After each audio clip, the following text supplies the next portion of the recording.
L'histoire commence en l'an 4386. Les gens partout à Uaxu pratiquaient la cultivation et profitaient de la technologie de cultivation pour faciliter leur vie. Tout était paisible jusqu'à ce qu'une grenouille géante attaque la ville. Une escouade magique a été envoyée pour maîtriser le monstre, et sur le champ de bataille, on pouvait voir un petit garçon en train de manger une collation. Ce garçon était tellement absorbé par sa collation qu'il était insensible au danger qui le guette en étant là. Il est sur le point d'être touché par la grenouille géante quand l'un des membres de l'escouade magique, Zuoyi, le met en sécurité. Des années plus tard, Zuoyi est maintenant salué comme le héros qui a sauvé la ville, en battant la grenouille géante tout seul. C'est le premier jour de la nouvelle année scolaire pour la faction 60. Un étudiant de première année, aux cheveux noirs et aux yeux rouges, entre dans l'école quand il est approché par deux étudiants de classe supérieure. Il l'identifie comme l'étudiant avec un pouvoir spirituel de puissance 5. Les deux promettent de bien s'occuper de lui. Le nouvel étudiant indifférent les remercie, mais il le harcèle pour obtenir une somme d'argent de protection. Soudain, un rayon doré vient se précipiter vers le sol devant les aînés,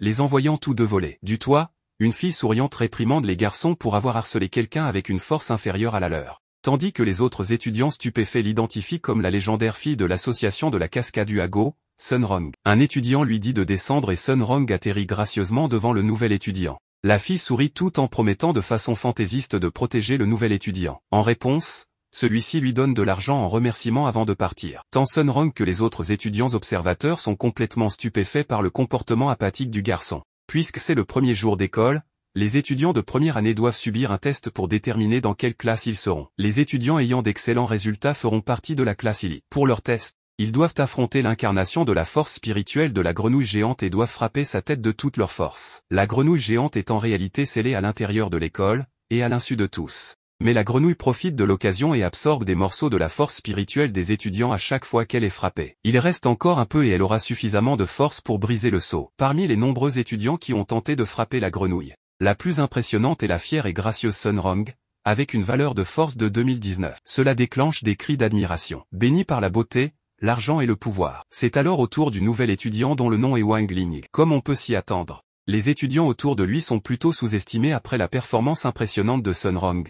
Mais la grenouille a une réaction assez différente. « Attends, pourquoi j'entends de la musique de boss ?» demande la grenouille alors que Wang Ling s'approche. La musique de boss est si épique qu'elle ramène la grenouille à l'époque où elle a semé la destruction à Uaziu. Il s'avère que Zuoyi n'était pas si puissant que ça. En fait, il a été battu par le monstre. Mais juste avant que la grenouille ne puisse le vaincre, c'est le petit garçon lui-même qui l'a éliminé alors que sa propre musique de fond jouait. L'enfant n'est autre que Wang Ling, et il déteste être dérangé pendant qu'il mange des nouilles croustillantes. Ayant reconnu la musique du boss, la grenouille commence à paniquer, sachant très bien que si Wang Ling le frappe, son âme et son esprit seront anéantis. Pendant ce temps, Wang Ling réfléchit à contenir au maximum sa force spirituelle et faire semblant de faire de son mieux. Wang Ling court mollement vers la grenouille. Mais avant même qu'il puisse la frapper, quelque chose d'étrange se produit. L'écran qui diffuse sa performance devient statique, et quand la diffusion revient, la grenouille géante est allongée sur le dos. Tout le monde est stupéfait par cela, et le calculateur de force entre en surcharge, affichant une série de 9 pour sa note. Mais ils ne sont pas les seuls choqués par ce retournement de situation. Wang Ling lui-même trouve cela étrange car il n'a même pas touché la grenouille. L'administrateur de l'examen se précipite dans la salle,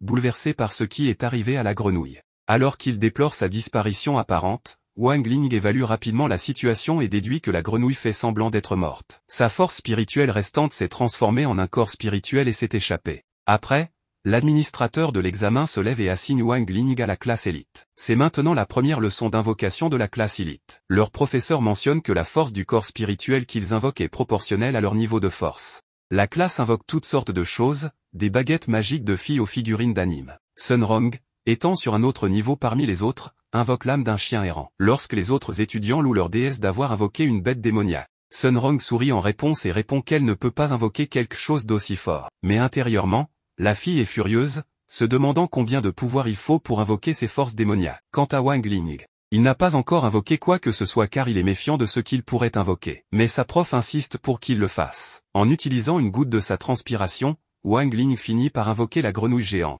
qui se plaint de devoir affronter à nouveau le garçon puissant. Dans leur panique, certains des étudiants sortent de la salle. Heureusement, leur professeur sauve la situation en utilisant le chien que Sunrong a invoqué. Elle fusionne la grenouille géante et le chien à l'aide d'un talisman, formant ainsi une bête spirituelle mignonne de type chien. Les étudiants finissent par en être enthousiasmés et l'appellent Hera, tandis que Wang Ling sort de la classe. Lors de l'accouchement, Wang Ling est sorti tout seul du ventre de sa maman. Il a même commencé à marcher dès qu'il est sorti du ventre, et cela a tellement effrayé son père qu'il a perdu connaissance. On ne peut pas lui en vouloir. Wang Ling a des parents très attentifs, qui le gâtaient avec des jouets quand il était bébé. En raison de ses grands pouvoirs, il peut aussi entendre les pensées des gens, si bien qu'il savait déjà dès son plus jeune âge que les gens ont tendance à ne pas dire ce qu'ils pensent vraiment. Depuis lors, Wang Ling a toujours maintenu un profil bas. Mais Wang Ling a rompu ce serment de normalité quand il a battu la grenouille à l'âge tendre de 6 ans. Ses parents ont vu cela et à ce moment-là, ils ont décidé qu'il était préférable pour lui de redoubler d'efforts pour rester discret. Son père a cherché sur Internet des moyens de contenir les forces spirituelles, et Wang Ling a réussi à contenir sa quantité écrasante d'énergie spirituelle avant d'entrer à l'école primaire. Il travaille également sur un amulette pour réduire définitivement sa puissance spirituelle. Le jour de son 7e anniversaire, Wang Ling a failli mettre le feu à leur maison en soufflant trop fort sur les bougies. À une autre occasion, ses pouvoirs ont envoyé ses amis voler loin de lui. Pour une raison quelconque, leurs vêtements ont même été enlevés. Aussi impressionnant que soit son fils, sa mère a insisté sur le fait qu'elle voulait juste qu'il mène une vie normale. De même, Wang Ling n'est pas étranger aux efforts laborieux de ses parents au cours de la dernière décennie. Il sait très bien qu'ils ont beaucoup sacrifié pour s'assurer qu'il puisse mener une vie ordinaire et être un garçon normal. Ainsi, au cours des 10 dernières années, il prend des pilules spéciales qui réduisent sa force spirituelle. Il a également résolu de ne jamais trop exercer ses pouvoirs avant que la nouvelle amulette plus efficace ne soit terminée. À l'école, Sun Rong et leur camarade de classe au sang chaud, Shen Chao, se présentent comme candidats à la présidence de classe. Wang Ling ne veut rien avoir à faire avec cela, car être président va à l'encontre de sa discrétion habituelle. En se promenant dans l'école, il remarque que les nouilles sèches sont en vente. Alors il se ferait un chemin à travers la foule d'étudiants, espérant attraper un paquet. À ce moment-là, un homme au look louche paie tout ce qui est vendu dans le magasin et dit à la foule que tout dans le magasin est gratuit pour les nouveaux venus tant qu'ils votent pour Sun Rong.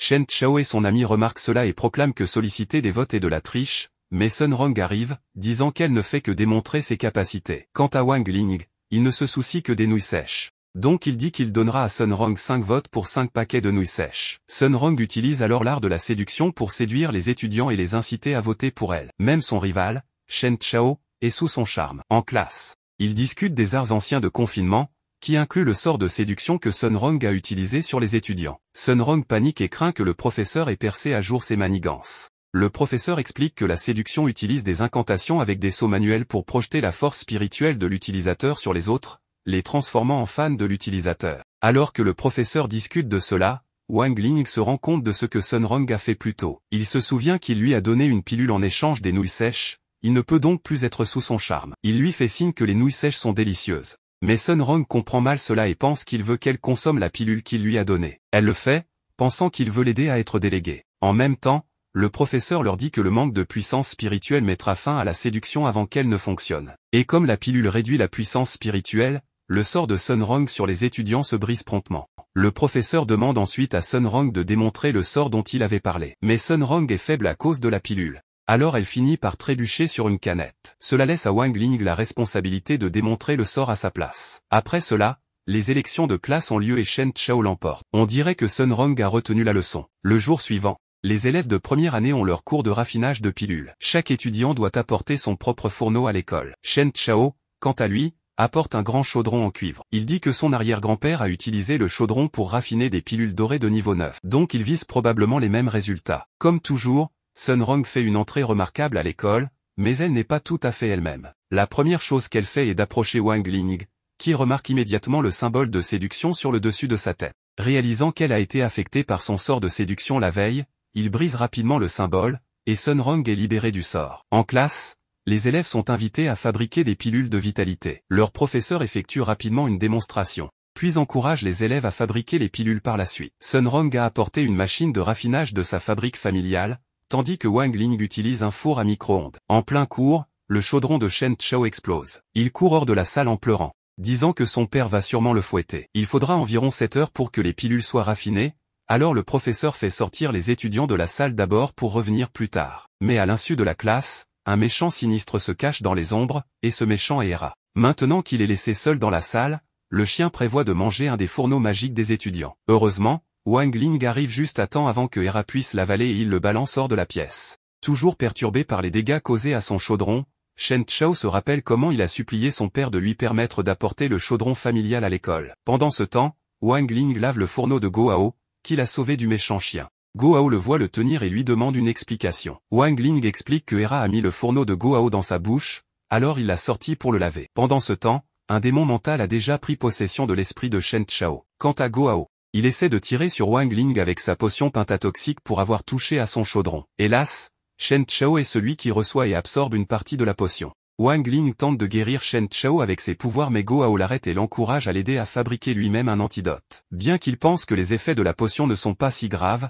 il finit par céder à Gohao, qui est très dramatique. Pendant qu'il fabrique la potion, Hera s'approche du fourneau pour essayer de le manger à nouveau, mais Gohao déjoue rapidement ses efforts. Cela les amène à apprendre que Hera peut accélérer le processus de chauffage. Wang Ling est surpris d'apprendre cela. Alors Hera arrogant qu'il affirme que son truc est de manipuler les lignes temporelles. Ainsi, les deux garçons mal intentionnés décident d'exploiter le pauvre Hera pour accélérer les choses. En plus d'être utilisé pour ses pouvoirs, Hera est également utilisé comme cobaye par Gohao. Peut-être aurait-il dû simplement laisser Wang Ling l'anéantir après tout. Peu de temps après, leur professeur et d'autres camarades de classe se dirigent vers la salle. Gohao essaie de les retarder, mais échoue. Heureusement, Wang Ling est assez rapide pour cacher Shen Chao, le rendant invisible. L'enseignant inspecte le four de Gohao et trouve une pilule dorée, ce qui lui vaut une note assez élevée. Surpris, Gohao est presque prêt à pleurer car il suppose que Wang Ling a mis la pilule qu'il a fabriquée dans son four. En ce qui concerne Wang Ling, son four a produit une pilule brûlée, ce qui lui vaut une réprimande de l'enseignant. Cela rend Gohao encore plus émotionnel car il pense que Wang Ling a pris la responsabilité à sa place afin qu'il puisse obtenir une meilleure note. Ainsi, Gohao le considère comme son ami pour la vie. Mais en réalité, Wang Ling n'a rien fait du tout. Sa micro-onde a produit une pilule médiocre, et la pilule dorée que Gohao a fabriquée était dans son four pendant qu'il fabriquait l'antidote. Finalement, Shen Chao reprend enfin connaissance. Et Gohao lui raconte qu'il l'a trouvé évanoui par terre d'épuisement, en dirigeant son attention vers le chaudron réparé derrière lui, ce qui fait pleurer Shen Chao de gratitude. Se tournant vers Wang Ling, le garçon en larmes lui donne un câlin passionné. Mais ce que Shen Chao ne sait pas, c'est que son chaudron réparé est entièrement grâce à Hera, qui reste sans remerciement dans tout cela. À la fin d'une autre journée d'école, les élèves commencent à se préparer pour rentrer chez eux. Cependant, Sun Rong s'approche de Wang Ling, et lui demande s'il a un engagement pour le lendemain. Les camarades de classe sont stupéfaits par cette question. Après tout, la prodige aurait-elle un intérêt pour ce garçon faible et impopulaire? Wang Ling ne répond rien au départ. Pendant ce temps, deux individus étranges, portant des masques de lapin, les observent à distance. L'un d'eux tient un fusil de précision. Ces deux hommes suivent les ordres d'une mystérieuse personne qui leur donne le feu vert pour tirer sur Sun Rong. En recevant cette instruction, le tireur est incapable de passer à l'action, paralysé par la pression intense émanant de Wang Ling, simplement par son regard. À ce moment, le directeur appelle Wang Ling dans son bureau, et en quittant les lieux, Wang Ling sort sans même se rendre compte qu'il était dans la ligne de mire des tireurs. Frustrés, les criminels reçoivent l'ordre de quitter les lieux, leur cible étant hors de vue. Cependant, ils ne se rendent pas compte qu'ils sont observés par le chien vert. Pendant ce temps, Wang Ling se dirige vers le bureau du directeur, et l'école est en effervescence, les rumeurs allant bon train, la prodige aurait un rendez-vous avec le garçon le plus insignifiant du collège. En entrant dans le bureau, Wang Ling rencontre Zouyi, le grand héros qui a sauvé la ville du crapaud géant il y a des années. Zouyi demande au directeur de lui laisser un moment seul avec Wang Ling. Une fois seul, le guerrier avoue au garçon qu'il se souvient du jour de la bataille en ville, et qu'il sait que c'était lui, Wang Ling, qui avait vaincu le monstre. Heureux d'avoir enfin retrouvé cet enfant des années plus tard, Zouyi s'agenouille devant lui, implorant qu'il devienne son maître et lui enseigne comment devenir plus puissant. Wang Ling, mal à l'aise face à cette situation, utilise un sort de 100% d'oubli. Ce sort fait perdre complètement à la cible la mémoire d'un événement spécifique. Cependant, s'il est mal utilisé, il peut laisser la personne dans un état végétatif. Wang Ling l'utilise avec seulement 50% de sa puissance pour éviter d'endommager son corps. Après qu'une grande lumière bleue s'échappe du bureau, Wang Ling quitte les lieux comme si de rien n'était. Alors qu'il s'éloigne pour manger un snack, le chien vert s'approche et, à travers lui, Wang Ling découvre que les individus masqués étaient bel et bien de véritables criminels. Le lendemain, Wang Ling se réveille et, en ouvrant la fenêtre de sa chambre, il remarque une foule de gardes du corps, et d'autres personnes rassemblées pour attendre sa sortie. Pendant son petit déjeuner, ses parents sont ravis, car Sun Rong, en plus d'être belle, appartient à une famille riche. Elle leur offre même un cadeau, une boîte de pilules rares, utilisée uniquement par les familles de la haute société. Wang Ling et Sun Rong sortent ensemble en ville, mais ils sont toujours surveillés par ces mystérieux individus portant des masques de lapin. Ils planifient quelque chose contre Sun Rong. Le lieu choisi par la jeune fille est un endroit appelé Terre des Rêves, un projet immobilier appartenant à sa famille. Cependant, les deux individus masqués les poursuivent déjà et ont fait plusieurs gardes de sécurité parmi leurs victimes. Wang Ling et Sun Rong s'approchent d'une statue, où un employé commence à expliquer le monument. Il précise que la statue a été construite grâce à un pouvoir spirituel et que si quelqu'un mettait sa main dans la bouche de la statue, elle serait capable de prédire les événements futurs de cette personne. Sun Rong, curieuse, prend la main de Wang Ling pour tester ce pouvoir. À ce moment précis, l'un des criminels tire avec un pistolet silencieux dans leur direction. Avec un réflexe incroyable, Wang Ling attrape la balle avec ses dents. Il décide alors de contre-attaquer en utilisant son pouvoir spirituel, projetant le criminel au loin avec un impact impressionnant. Sun Rong, stupéfaite, lui demande comment il a pu accomplir un tel exploit. Wang Ling, pour éviter qu'elle ne se souvienne de cet événement, émet une lumière bleue de son doigt, effaçant la mémoire de Sun Rong ainsi que celle de l'employé. Sun Rong, ne se rappelant de rien, poursuit sa visite avec Wang Ling, sans savoir qu'ils sont toujours suivis par les deux criminels. Wang Ling utilise des moyens ingénieux pour se débarrasser des poursuivants dans chaque attraction qu'il visite, que ce soit les montagnes russes ou les machines à peluche.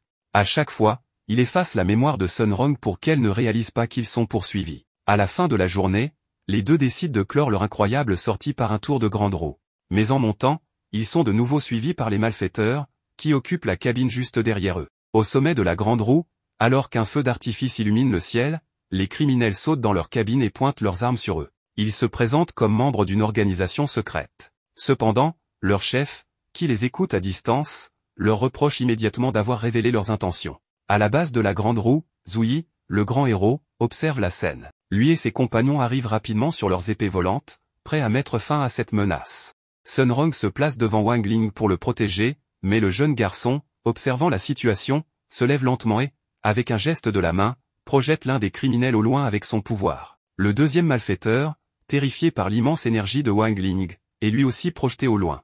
Cependant, il est intercepté par un oiseau de feu invoqué par Sun Rong qui le frappe de plein fouet. L'impact déclenche un magnifique feu d'artifice dans le ciel, illuminant la scène. En observant cette vue incroyable, Wang Ling décide de ne pas effacer la mémoire de Sun Rong cette fois-ci, lui promettant que ce moment resterait leur secret partagé. Le lendemain, nous observons une sorte de mouche robot espionner les élèves du collège, particulièrement Wang Ling, qui arrive pour un nouveau jour de classe. Ce dispositif de surveillance est utilisé par ceux qui les poursuivaient la veille. Peu après, Guo s'approche de Wang Ling pour en savoir plus sur ce qui s'est passé lors de leur sortie. Sun Rong arrive également, accompagné de nombreux gardes du corps. Le directeur de l'école explique que ces gardes sont nécessaires car les criminels sont toujours en liberté. Sun Rong est surprise, car elle ne se souvient pas d'avoir été poursuivie. Profitant de l'occasion, Wang Ling annonce devant tout le monde qu'il a neutralisé les ninjas masqués. Dans un flashback, nous voyons Wang Ling et Sun Rong descendre de la grande roue, accueillis par des guerriers et quelques gardes. Sun Rong s'en va rapidement, tandis que Wang Ling discute avec Zhuyi,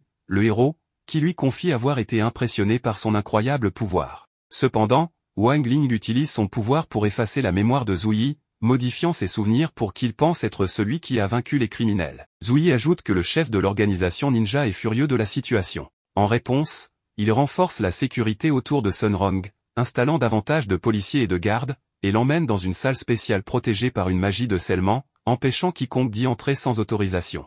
Cette salle est si sécurisée que même la mouche espion ne peut y pénétrer sans être détruite. De plus, une équipe spéciale appelée 7 étoiles est déployée, comprenant des tireurs prêts à contrer toute attaque aérienne. Lorsque la cloche sonne, les cours commencent, et Sun Rong et ses amis restent dans la salle protégée. Cependant, un membre de l'organisation criminelle réussit à infiltrer l'école par les souterrains et arrive dans la cour avec une grande facilité. Il se nomme Shu Feng, le troisième ancien de l'équipe marteau. Avec son marteau magique en forme de cuisse de poulet, il met KO plusieurs gardes en quelques secondes, formant une pile de corps. Pour finir avec style, à la manière d'un joueur d'Assassin's Creed, il saute dans une botte de foin et neutralise le dernier garde. Cependant, il remarque qu'il a déjà été repéré par une caméra de surveillance, qu'il détruit immédiatement. Zhuyi, ayant tout vu, prend des mesures rapides pour alerter les gardes. Mais un groupe d'élèves ne semble pas s'en préoccuper et continue tranquillement à échanger des messages sur leur téléphone. Wang Ling, lui, joue à un jeu et reçoit un message indiquant qu'il sera bientôt récompensé par un immense paquet de nouilles croustillantes livrées par drone. Pendant ce temps, les gardes de l'école, en alerte, sont pris par surprise lorsqu'un brouillard vert envahit les couloirs. Au loin, un ninja apparaît, Shu Ying, le deuxième membre de l'équipe marteau, spécialiste des poisons, armé d'une terrible massue. Il invoque un sort de marteau météore, provoquant une explosion massive qui projette les gardes par les fenêtres. Il continue d'avancer dans le couloir mais est surpris par Wang Zukang, l'instructeur du collège. Le professeur lui tire un projectile en forme de croix à grande vitesse, mais Shu Ying parvient à esquiver. Le projectile heurte le mur, provoquant d'importants dégâts. Cependant, ces deux criminels ne sont qu'une distraction, car un troisième membre participe à l'infiltration. Il s'agit de Shu Jian, le chef de l'équipe marteau. Grâce à son pouvoir d'invisibilité, même les guerriers les plus expérimentés ne peuvent détecter sa présence. Patient, il concentre son énergie pour porter un puissant coup avec son gigantesque marteau sur le sceau protégeant la salle du directeur. Pendant ce temps, Wang Ling et ses amis remarquent que le combat entre l'instructeur et le ninja empoisonneur a déjà commencé. L'instructeur, bien que vieillissant, esquive avec agilité les nombreux coups portés par son adversaire. À un moment critique, l'ennemi utilise un sort pour agrandir son arme et l'abattre sur l'instructeur, pensant l'avoir vaincu. Cependant, l'instructeur libère une aura dorée intense qui détruit complètement l'arme géante grâce à une force surhumaine. Il se dirige calmement vers son adversaire pour terminer le combat, mais est surpris par un piège explosif de poison. Heureusement, il recule juste à temps, évitant ainsi tout dommage. Voyant que sa mission de diversion est accomplie, Shu Ying s'échappe. Cependant, dans sa précipitation, il se cogne contre une porte et tombe. Pendant ce temps, Wang Ling sort de la salle pour aller chercher son prix de nouilles. Alors que Shu Ying se relève, il est capturé par l'instructeur. Dans la cour, Shu Feng, qui a déjà neutralisé tous les gardes de la zone, se retrouve face au chien mascotte des élèves. Pensant s'en débarrasser, il tente de caresser l'animal. Cependant, le chien mord ses doigts brutalement. Shu Feng réussit à se libérer en agitant violemment le chien, mais il constate qu'il a été drainé de son énergie et de sa vitalité, son apparence devenant instantanément plus vieille. Le chien se transforme alors en sa véritable forme, un roi crapaud démoniaque. Avec toute sa puissance, il prépare une attaque massive. Shu Feng essaie d'esquiver, mais affaibli, il reçoit l'attaque de plein fouet. L'explosion qui s'ensuit alerte Wang Ling, qui, sur le balcon, reçoit son prix de nouilles instantanées livré par drone. En voyant Shu Feng, il découvre la présence du criminel. Shu Feng, furieux d'être démasqué par un simple garçon, révèle son identité et utilise son gigantesque marteau pour attaquer Wang Ling. Une énergie sans précédent se libère, causant des dégâts dans des endroits éloignés à travers le monde. Lorsque la poussière retombe, Wang Ling apparaît indemne. Non seulement il a survécu, mais il a aussi détruit l'arme de Shu Feng, pourtant classée comme artefact divin.